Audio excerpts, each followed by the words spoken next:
Okay, we're back with Getting Lost. It's myself, Gooder, and my good friend Dan, who, There's a bit of drift about Lost. good call, I like it, because this is episode 2 of season 2, Adrift. And as we mentioned last time, we didn't really see in episode 1 anything about what had happened to the folks on the raft. Yeah. But this time it's one of our main focuses, although it doesn't get quite as much the hatch stuff does still. Yeah. And I think the key thing from a storytelling point of view, and we mentioned this in the pre-discussion for this episode, but we'll talk about it now, is that I'm pretty sure this is the first time that you see non-linear storytelling in Lost when it comes to the events as they're taking place on the island. So we've clearly seen flashbacks and the like used so far, but they've always been completely detached from what I would perceive as the current events taking place. While this episode goes back in time to effectively the same starting point as episode 1, where we get to see the things that are going on elsewhere with the people who are adrift on the raft, and also a different perspective on events we've already seen, which is always a fun, like I quite like that technique in terms of storytelling, film, TV, the sort of Rashomon, like seeing what other characters' perspectives of the same events are. And it doesn't go overboard on it, but it's just interesting. That's a technique that so far Lost hasn't done anything. I think we were supposed to be on the island for 40 something odd days, and we've seen so far day 1, day 2 follows day 1, day 3 follows day 2, all the way along with just these flashbacks to usually events quite a bit before. But this is a interesting and refreshing change of direction. Effectively, as you say, we get the kind of little mechanic of the flip side of what we've seen at the hatch. But yeah, also it's kind of, these 2 episodes are basically the same few hours. Together. Yeah, so we open up this time with the raft. People are in the water. Yep. And basically the kind of first bit is Sawyer rescuing Michael. Yep. And Sawyer's in the water and can hear Michael screaming for warmth. Yep, and he's clearly gone to the same bad school of CPR as Jack has been. Well, if the only person he's had to learn off is... Aha, CPR, I must pound you in the chest. If you do survive, your ribs will be destroyed. See, but it's quite an interesting dynamic between Michael and Sawyer throughout this whole episode, because even though they both save each other's lives at points, they're almost like a married couple, I guess, that kind of cliche of the married couple, where they're kind of both bickering with each other a lot of the time. Yeah. But they're both obviously also clearly building a kind of bond between them. Yeah. Well, it's interesting you said married couple. I hadn't really thought about it, but that's a good way of describing it, because it's very much like some of the arguments and some of the ways they deal with it are just so silly that it does just seem like that married couple, an odd couple, or the opposites in a buddy cop movie type thing, where it's like, it's even things like, oh, I'm having a fight with you. Well, I'm going to get off this small piece of wood that we're staying on and go on that other small piece of wood over there. Then they've both got like their own bits of raft, and then like I think one of them says, "Oh, how are we supposed to have gone our own separate ways?" And the response is, "Oh, the current's taking us both in the same direction. We're both stuck in the same current." And the bits of it were genuinely funny, because you had things like Sawyer sort of having a go at Michael and saying, "What are you going to do? Splash me?" And literally Michael just splashes him, which causes his raft to fall apart. And I like this whole kind of thread of it, really. Obviously they have like the main, or the first main kind of argument is over, or the running, I guess, theme in it is like, whose fault is it that this has happened, and like why? Whose fault is it that what has been taken? Which I guess, to be fair, is all kind of coming from Michael's side. So he starts out by blaming Sawyer. He blames Sawyer because of the firing of the flare, which he didn't want to do, which it seems irrational, but you can kind of see that he's going through a lot at that point in time. Yeah, and we have and then by the end of the episode, we have a quite touching moment where Michael's like kind of telling himself that it's his fault, and he's kind of breaking down, and and it all harps. I mean, what this episode does quite well very much has this sort of A plot, B plot, flashback plot going on. And the raft plot, for lack of we'll call it the raft plot, the hatch plot, and the flashback plot. Yeah. And the raft plot and the flashback plot link together really well. They're both kind of following Michael having the same journey in terms of the losing of Walt, and the same, to some extent, the same emotional debate in the mind in terms of what is the right thing to do, and big debate of, I want Walt to be with me because he's my son, to the no, I must do what's best for Walt even if that's not best for me, and that's where I've gone wrong, and blaming others and all this sort of thing. So I think that those two plot lines have good synergy in terms of how they operate, and that's good because like the flashbacks in particular, I don't think you learn very much from. I mean, it's kind of filling in the gaps in terms of what went on. Yeah, because we already knew that obviously. Yeah. Michael's partner had taken Walt overseas, and he hadn't wanted that to happen. So I think the main kind of underscoring for these flashbacks is it's that, as you mentioned, it's that kind of emotional journey from Michael, where he's fighting for Walt, but then feels like the best thing for Walt is if he basically gives Walt up.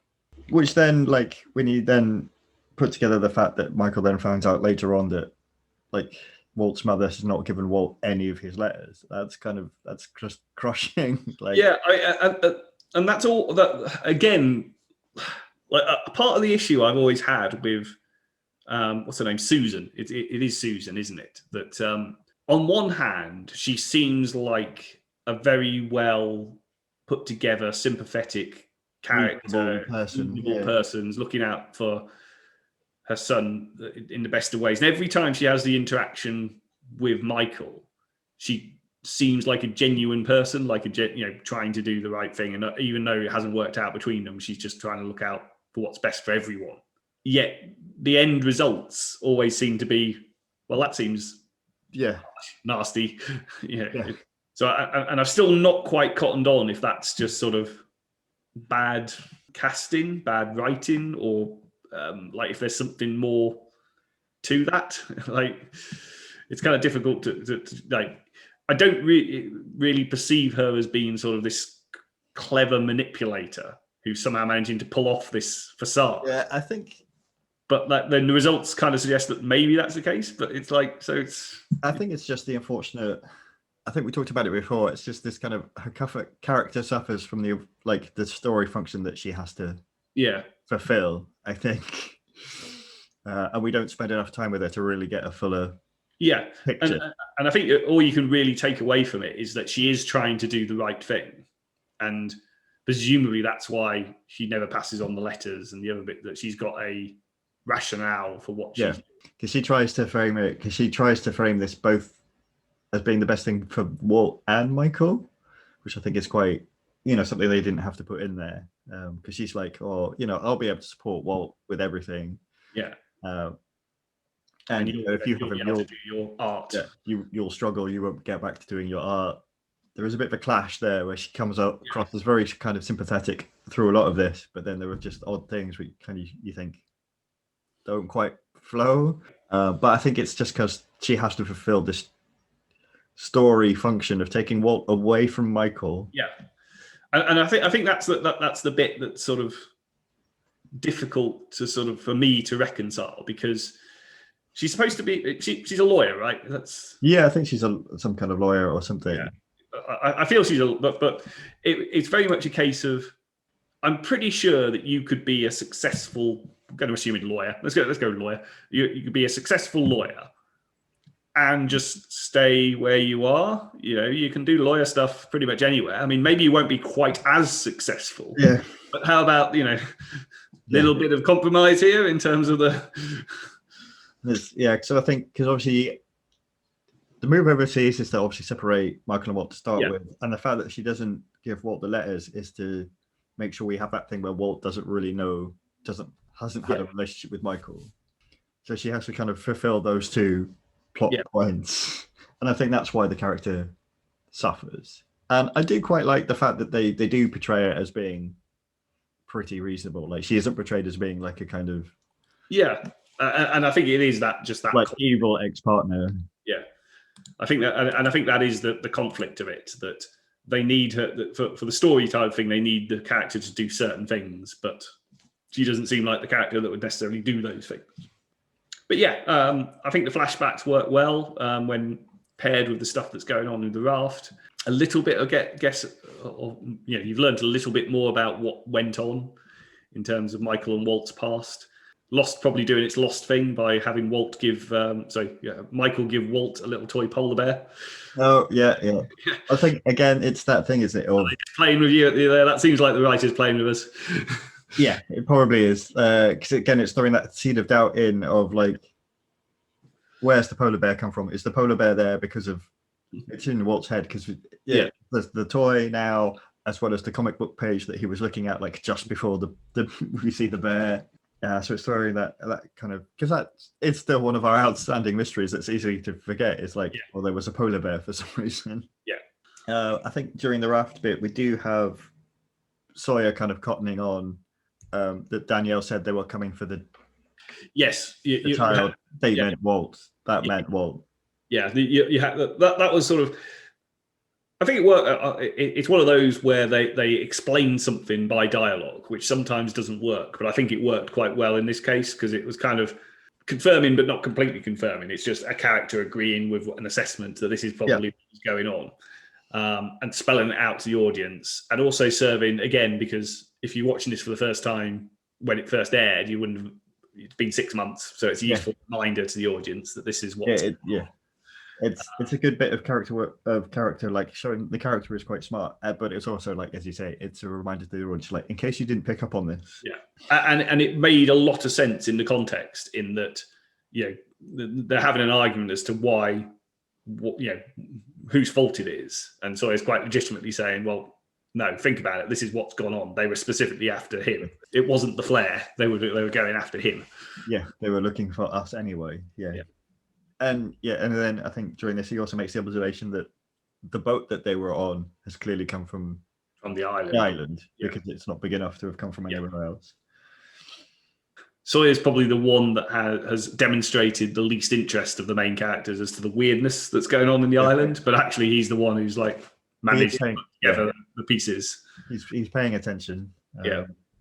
He's still in kind of hero Sawyer mode at the moment that we saw him kick into at the end of the first season, and there's that kind of particularly, like, I think a change in his character right towards the end where he's kind of checking that he checks that Michael's okay when Michael is crying. He doesn't just kind of make fun of him, which you kind of feel like earlier Sawyer would have done.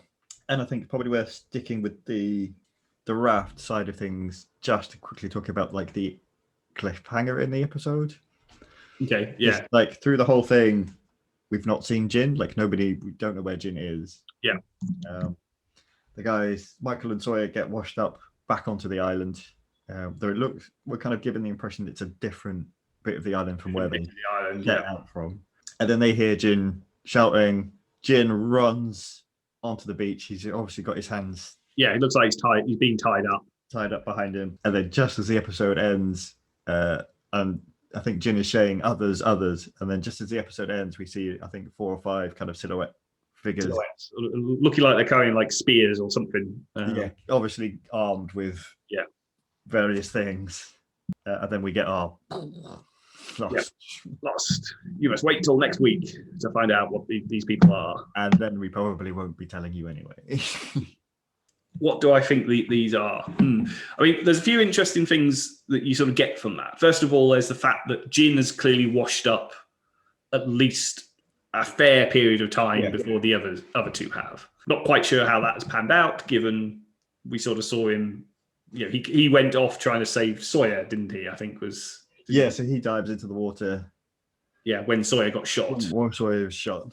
Yeah, and so you kind of think, given they're all in the same currents, that they should have turned up at the same time. But okay, so there might be something going on there in terms of why he got there, why he didn't appear at the same place as the other two. I think we can guess roughly that they've been kind of adrift for at least through the night, because it's daylight. Yeah, well, it was pretty much dark. It was pitch black, and it's daylight when they got there. And the way the episode is structured is, I think that the raft stuff and the stuff that's going on elsewhere in the island is supposed to be sort of linear. Yeah, so that's basically concurrent. Yeah. With each other. Yeah. Versus the stuff that we saw last week. So I think it's got to be sort of at least 6 to 8 hours minimum because it's daylight. It could be as much as 18 but it's that sort of time period. But he's had time to get ashore, encounter whoever he's encountered, get tied up by them, and then run away from them. And then run away from them. So he clearly got there a bit there. In terms of who they are, there's a bit of me that thinks this might be the first reveal of the other survivors from the plane, just because they seem to have like spears and things like that, which didn't lead me to think it would be the others group. Yes, because we've seen the others have got guns for starters on the boat. So I was thinking they didn't necessarily leap out at me as being. We'll refer to those ones as the others, but I might need to start coming up with different enemy party one. Better names for them. But if I was going to have to throw money on something, I'm sort of thinking that maybe this is the other group. The tail section. I think we decided on group of survivors. But then there's the question: why would they be tying up Jin? But they've probably been going through all sorts of stuff. So at this point, so maybe they think Jin's another, and potentially to each group somebody else is another. Yeah, it's a whole theme about fear of the other. You see. Yeah. This is what leads to people storming Senate buildings. Of course, by the time this episode goes out, that reference hopefully will have aged. You'd hope so. Locke's adventure in the, Locke and Kate's adventure in the hatch. Yeah, Locke and Kate. I think predominantly Locke. So this is the element that I sort of mentioned at the beginning, that you've got this non-linear, different perspective storytelling. So we're now going back in time. Well, we were with the raft, but more so now going back in time to see the perspective of Locke going down the hatch after Kate disappeared, which we didn't see in the last episode, but we did see the resolution of that when Jack and Desmond do their face-off. And this is quite good because you get a few more details of the bunker underneath the hatch. The big thing is that you see what I'm assuming is going to be significant, these Dharma labels on pretty much everything. Yeah, this is our first sight of Dharma. Yeah. Don't know what Dharma is, but it's clearly got its own branding, logo. I think all you can really take from it at the moment is, it's clearly, there's a Dharma logo just on the side of the bunker somewhere. Yeah, but you first see it, Locke comes down, takes his shoes off and starts sneaking. Clearly because he's lost what's happened to Kate, because as far as he's concerned, she fell down the hole and then has just disappeared. He's got after her. She's not at the bottom of the hole.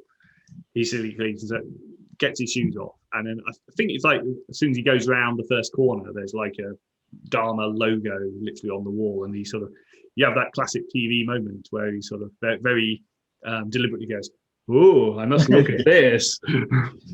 Just hold the shot just for a few seconds to give you just enough time to read it. I mean, sometimes you need to do that. I mean, and Lost in the past has done a thing where they've just thrown things into a background, and then. Yeah. I mean, for example, the numbers, they're just all over the place. Like, you don't notice them until they're pointed out. But that was the first sort of reveal of it. And then I can't remember if you see it in other places, but when Kate gets captured and thrown into the... Yeah, then when Kate's in the storeroom, you see all the kind of, like a lot of the goods or things are like branded with this logo. And I can't quite remember what it was, but I do remember thinking, going, God, tell this is a government organisation. They've clearly wasted tons of money just getting, their own branded cornflakes and their own branded such and such containers. It's like, so yeah, that's the sort of interesting little hint. Don't know what Dharma is. I guess I can now start referring to the Hatch people as the Dharma people, because that gives them a name. Yeah. Because I'm still relatively convinced they're different to the others or those lot side of things. Again, you've got a few bits and pieces in that you've got this massive storeroom. So far, you've only seen Desmond in there. Yeah. And there's clearly absolutely tons and tons of supplies that clearly were either intended for a lot of people or were intended for a very long period of time, which again reiterates the idea of this being some kind of quarantine protection thing that was designed for that. And Kate gets her chocolate. Yes. Yeah. Like that moment where she's like, "Ooh, I'll have this before I escape." It's like, I haven't had chocolate in 40-something days. I'm gonna may as well get in there. Let's be honest, we'd all do the same. Yeah. Like, well, I could escape. Maybe I'll just sort of, snack down on a few things first. Yeah. I think, and then obviously we see kind of Locke progress down the corridor, and he encounters Desmond, and then you've got this very interesting confrontation / bit of dialogue where Desmond sort of asks him, "Is it you? Are you him? You or are you him?" It was, "Are you him?" Isn't it? Yeah, yeah. And then Locke straight away is yes.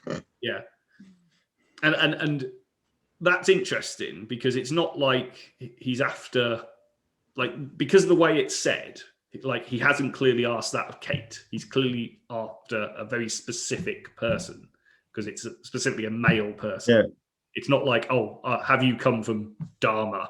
Are you the guy who's finally come to relieve me from this or anything like that? It's clearly somebody specific. Yeah, but it's someone specific that he doesn't know because he's asking the question, "Are you him?" So it's not someone he's met. And then he Locke, I think makes the right play. Like, yes. Yeah. It's the Return of the Jedi line, isn't it? That if someone asks if you're a god, just say yes. Ghostbusters. The Ghostbusters? Oh yes, it's Ghostbusters. Yeah. I was thinking it was like C-3PO with the Ewoks, but yeah, it might be. Yes, I think it is Ghostbusters at the end of it, whatever that line is. And then you get the very weird, what did one snowman say to the other snowman question, which was clearly some kind of riddle or it's like thing that the other guy is supposed to know. Some kind of code phrase. And yeah, that was sort of my take on it. That it didn't seem like something that was naturally a riddle, like. So it's clearly so, and that again, thinking about it now, you kind of go, well, okay, so he's waiting for someone that he doesn't know who it's going to be, but he knows enough that it's going to be a male person, and he's got a specific code phrase to interrogate him with. So all of that, you sort of go, what on earth kind of circumstances is this? So that adds a bunch of interesting little questions to it. You then have a bit of a weird, like the way the interaction plays out, in that when he realizes Locke is lying and he starts to do the, right, well, okay, I'm going to tie you up and lock you up. Mm-hmm. But he doesn't tie them both up and lock them both up. No, because Desmond initially tells Kate to tie up Locke, and then Locke manages to convince Desmond that they should tie up Kate instead because Kate is a felon.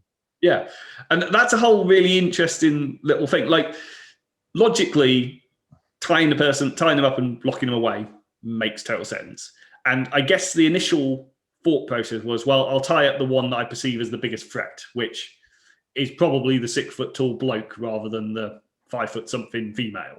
But the fact that he sort of readily kind of accepts Locke just saying, oh yeah, she's a felon, just takes it. Yeah, I'm a box maker.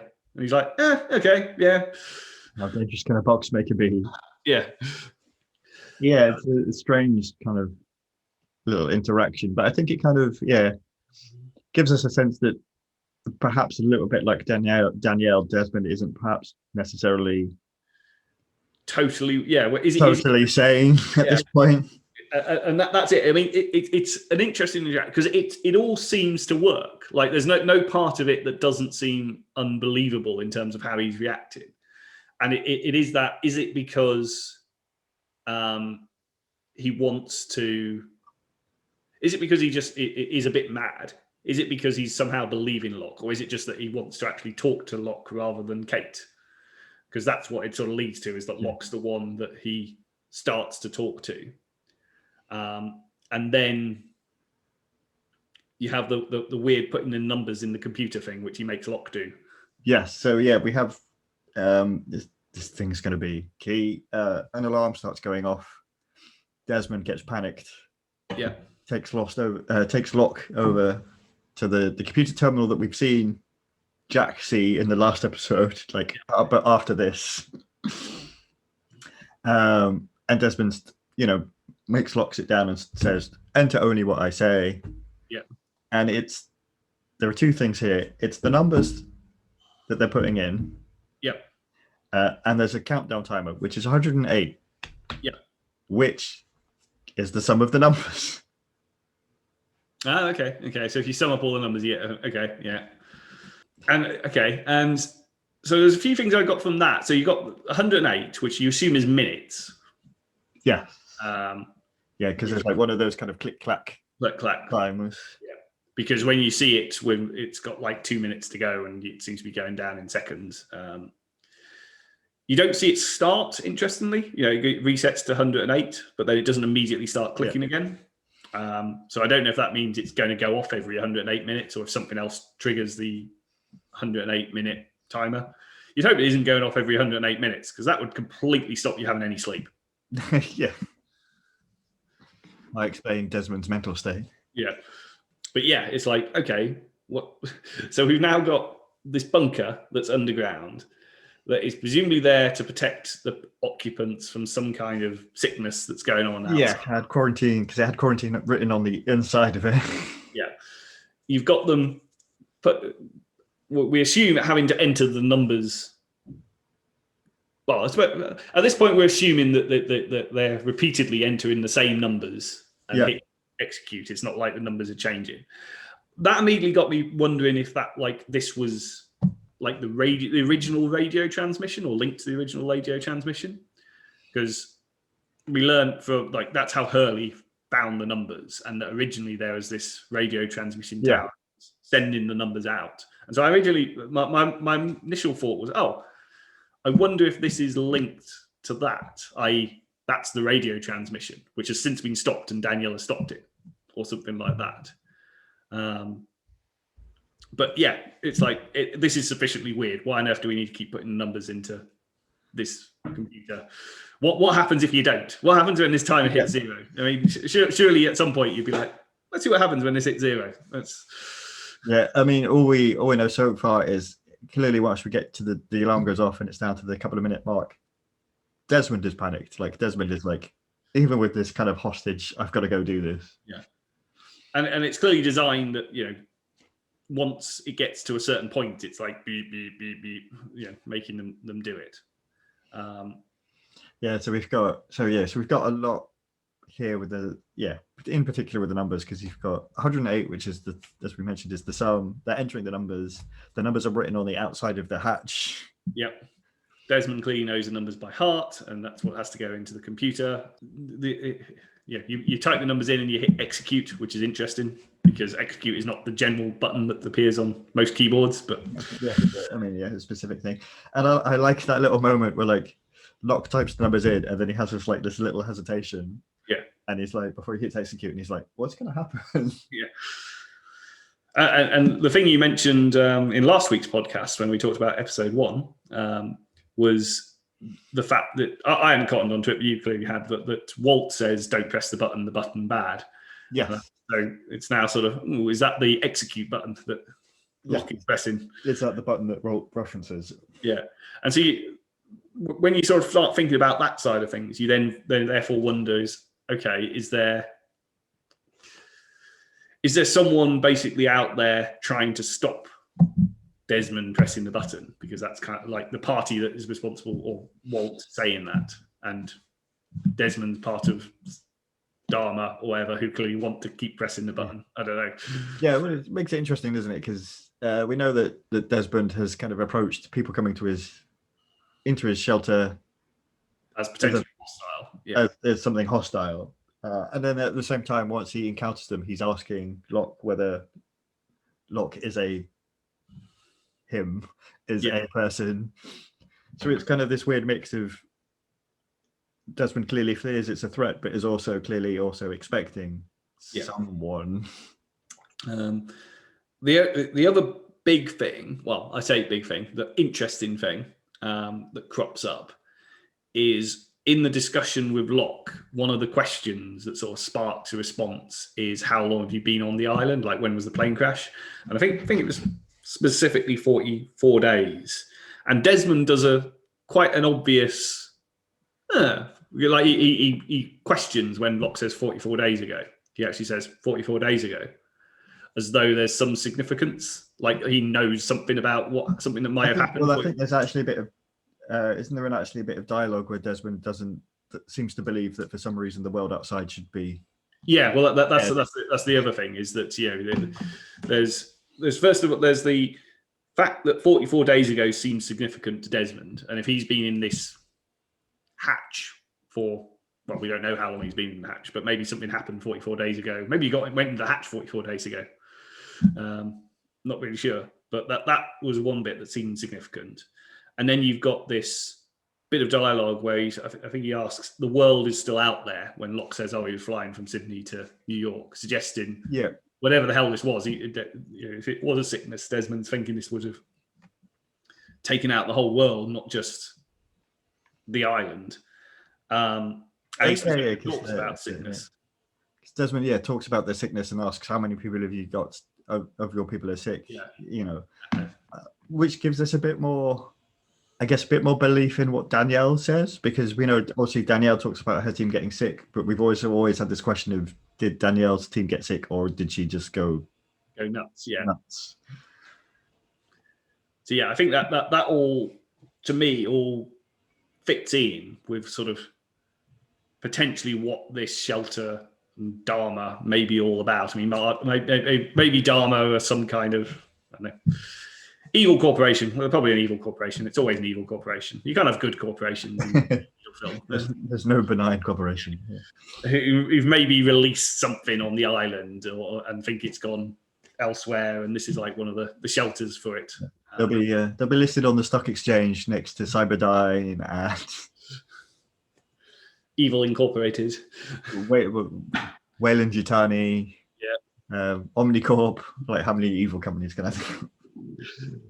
Umbrella. Yeah. They should get they should have a dedicated evil stock exchange where all what would you call it? Like Evil DAC or Demon DAC. That would be great. Yeah. I'm sure you come up with a fun acronym for it. Something to think about. But that all, in my mind, I'm creating this sort of idea that something 20 to 30 years ago was going on. Dharma, some kind of company or something, clearly set all this stuff up, and maybe they released something, or something was released, and this is sort of protection against it, and that's what killed off Danielle's buddies. And now you've got Desmond, who must have clearly turned up sometime along the line, but Desmond is the weird one, because Desmond is the one that doesn't quite fit that timeline, because we know he clearly wasn't in 20, 30 years ago. Because we've seen him in last week in Jack's flashback, which is opens it up with a little bit of a question, because as we mentioned, it's like the earliest in Jack's timeline we've seen. Yeah. But we don't have an exact kind of date. Elsewhere, we get a little bit of a almost kind of horror house kind of thing where, like, Kate manages to free herself. She has the chocolate bar, then she like crawls through the vent, but then she's not able to warn Jack because the music is playing. Yeah, that kind of almost like kind of horror kind of trick. Yeah, and you get the bullet that's fired almost hits her in the vent, because Desmond sort of fires the warning shot to say, I'm going to kill Locke. Yeah, it pings off and goes into the vent. You get the Kate frees herself, but Kate frees herself thanks to Locke thinking like he like palms her a knife, doesn't he, or something? Yeah, palms her a small knife and sort of ties her up and says, "Yeah, I'm doing what's best for everyone." Which is, he clearly has enough faith that Kate will be able to extradite herself and provide help in some way. Which is again Locke sort of judgment of people proving right again. I guess it's the question of like Locke is making a choice about who's best to deal with Desmond. So yeah, like I guess like is he thinking that is he making his choice from he thinks Kate will be best at escaping and then freeing him, or does he think or is he making the decision from the fact that he thinks he's the best one to deal with Desmond? Yeah, well, I think it's a combination of the two. Like, I think he wants to talk to Desmond because I think he wants to find out more. Yes, because he's desperate to know what is. And at the same time, he's locking Kate up, but giving her the means to escape. So, and get chocolate. Although he doesn't know he's letting her get chocolate. He probably knows. It's Locke. He knows all these stuff. I think that's actually all I've got. I say that I think I mentioned that this one I've got less notes than the previous episode, in part because it's telling very much the same story of the previous episode, and in part because while I liked the flashbacks and the raft sequence, you don't learn a huge amount. Yeah, they're quite straight. They're quite straightforward, and it's kind of giving us, the flashback gives us like depth on Michael, but it's not anything that we don't know already. Yeah.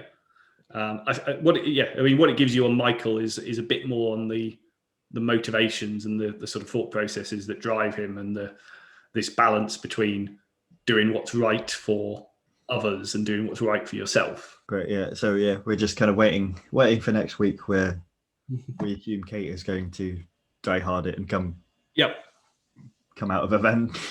You got to love American vents; they're big enough to have people in. It's always the question is like, do events like this actually exist? Yeah. Okay, cool. Yeah, so that was episode 2 of season 2, Adrift. So come back, join us next week for more adventures in the hatch, and I think we get some Locke flashbacks. Yeah, it looks like the next episode's called Orientation and is a Locke heavy or Locke flashback episode.